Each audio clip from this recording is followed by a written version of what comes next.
નમસ્કાર, જય પશુપાલક, જય ગૌમાતા.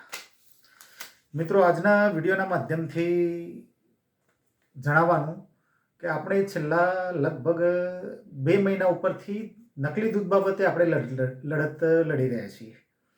હવે આ લડતમાં હવે અંદર ખાને બહુ મોટી જાણકારી મળી છે. આમ તો મોટી જાણકારી એટલે કદાચ હું જાણું છું ત્યાં સુધી આ વાત ઉપર પડદો પાડવા માટે ઉપર પણ પ્રયાસો ચાલુ છે અને આપણે જે પણ જગ્યાએ રજૂઆતો કરી છે ત્યાં તમામ જગ્યાએ આ વાત દબાવવા માટેના પૂરા પ્રયત્નો સાબર ડેરીના સત્તામંડળ દ્વારા ચાલુ છે. અને આમાં સ્પષ્ટ એવું લાગે છે કે સાબર ડેરીનું સત્તામંડળ ઘણું બધું આમાં સંડોવાયેલું હોય તેવું સ્પષ્ટ જણાઈ આવે છે. હવે આ બધી જ બાબતોમાં સરકારી ઓડિટર શ્રી આરપી દરજી સાહેબ બહુ અઢળક મદદ કરી રહ્યા છે સાબર ડેરીના સત્તામંડળને, કે જે લોકો નકલી દૂધ બનાવવામાં સંડોવાયેલા છે તેવા લોકોને. હવે એક વસ્તુ વિચાર કરવા જેવી છે કે જે તે વખતે ચૂંટણી વખતે પણ શામરભાઈને જીતાડવા માટે ઓડિટ મેમો સાથે છેડછાડ કરેલી છે. એમાં પણ આરપી દરજી સાહેબે બહુ મોટું યોગદાન આપેલું છે શામરભાઈને જીતાડવા માટે. અને એની બદલીમાં શામરભાઈએ આરપી દરજી સાહેબના ભાઈ યોગેશભાઈ પ્રભુદાસ દરજી એમને સાબર ડેરીમાં નોકરી પણ લીધેલા છે. અને એ કોઈ જાણના એટલા માટે એમને ગુજરાત બહારના પ્લાન્ટ ઉપર ચાર્જ આપેલો છે. હવે કયો ચાર્જ આપ્યો છે અને ક્યારે લીધા છે એ તો હવે બધું રેકોર્ડ ઉપર હશે. આપણે જ્યારે માહિતી જોશું એટલે ખબર પડશે. હવે જો આટલી વસ્તુમાં જો આવો નોકરીનો લાભ મળતો હોય આરપી દરજી સાહેબને, તો હવે શામરભાઈ દ્વારા જે દૂધ મંડળીઓમાં જે સંડોવણી થઈ છે એમની જે દૂધ મંડળીઓની, એનું ઓડિટ પણ આરપી દરજી સાહેબે કર્યું.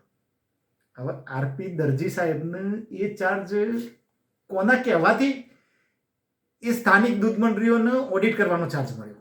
આ એક વિચારવા જેવું છે. અને ચલો એ મળ્યો તો પણ વાંધો નથી, એમ સરકારી ઓડિટર હતા અને કદાચ હવે એ મળ્યો કે લીધો એ તો ભગવાન જાણે, પણ એમને કદાચ મળ્યો તો એમને ગામડાની દૂધ મંડળીઓનો ઓડિટ કરવાનો ચાર્જ હતો. તો પાછો એકદમ એ ચાર્જ બદલાઈ જાય છે અચાનક અને પાછો 31 માર્ચ પહેલા એમને સાબર ડેરીનો ઓડિટ કરવાનો ચાર્જ મળે છે.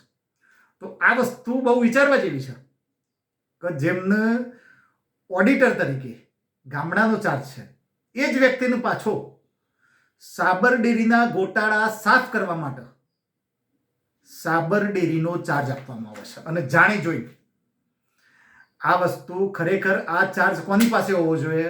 આ ચાર્જ ઓડિટ વિભાગના કોઈ અંદરના વ્યક્તિ પાસે હોવો જોઈએ, નહીં કે ગામડાની ઓડિટ કરતા ઓડિટર પાસે ના હોવો જોઈએ. હવે આ ગાંધીનગરથી ભલામણ થઈ છે, આપણા જિલ્લા રજિસ્ટ્રારમાંથી ભલામણ થઈ છે કે શામરભાઈની કોઈ સ્પેશિયલ ટીમ દ્વારા ભલામણ થઈ છે, પણ આ પોતાના ઉપર જે આરોપો લાગ્યા છે એ બધા જ એ સાચા છે એવું સિદ્ધ કરવા માટે રેકોર્ડમાં છેડછાડ કરવામાં આવશે. પણ ગમે તેટલો છેડછાડ કરે અને એ બચવાનો પ્રયાસ કરશે, પણ એમને એક જૂઠ છુપાવવા માટે 100 બીજી ભૂલો કરવી પડશે. અને આ દરેક ભૂલો એ ક્યાંક ને ક્યાંક એવી ભૂલ કરશે કે જેનાથી તમામ જે એમને કામ કર્યા છે એ સંપૂર્ણ પકડવામાં આવશે અને એની તમામ તપાસ કરવામાં આવશે. એટલે આરપી દરજી સાહેબને મારું નિવેદન છે કે ખરેખર થોડુંક પશુપાલકોની સામે જોજો અને કુદરતનો જરાક ડર રાખજો.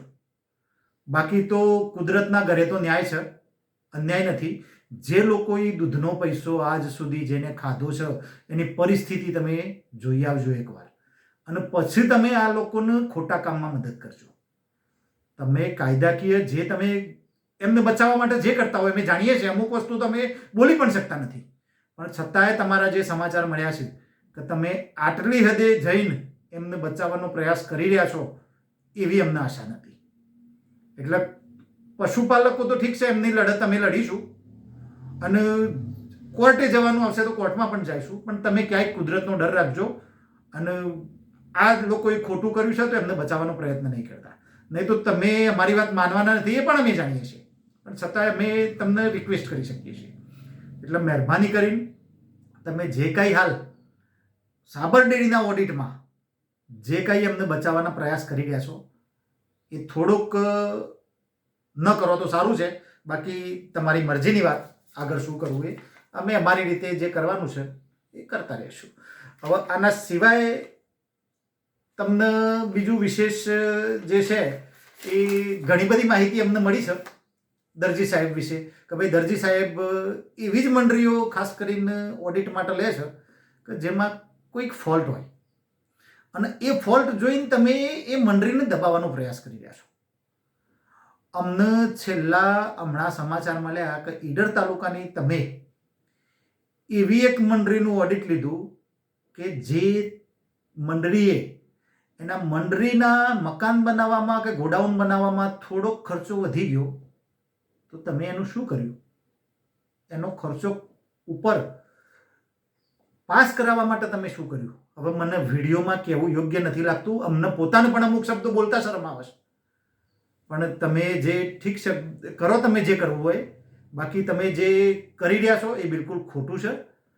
અમે પણ જાણીએ છીએ કે ભ્રષ્ટાચાર ક્યાંક થોડાક અંશે હોય કે જ્યાં લાગે કે ભાઈ આ વસ્તુ થોડીક ચાલી જાય, પણ જે વસ્તુ બિલકુલ ચાલે એવી નથી, જે લોકો લોકોના સ્વાસ્થ્ય સાથે ચેડા કરી રહ્યા છે, નકલી દૂધ બનાવી રહ્યા છે, જે લોકો સ્થાનિક દૂધ મંડળીઓમાં લોકો સાચા છે એમને તમે સાચા કરવા માટે શું કરી રહ્યા છો, આ બધું તમે વિચારો. મને અમુક શબ્દો બોલવા મને યોગ્ય નથી લાગતા, એટલે હવે મને કહેવું બહુ યોગ્ય નથી લાગતું. છતાંય તમને કહું છું કે તમે મહેરબાની કરીને આવા લોકોને છાવરો નહીં અને જે કાયદેસર થતું હોય એ કરો.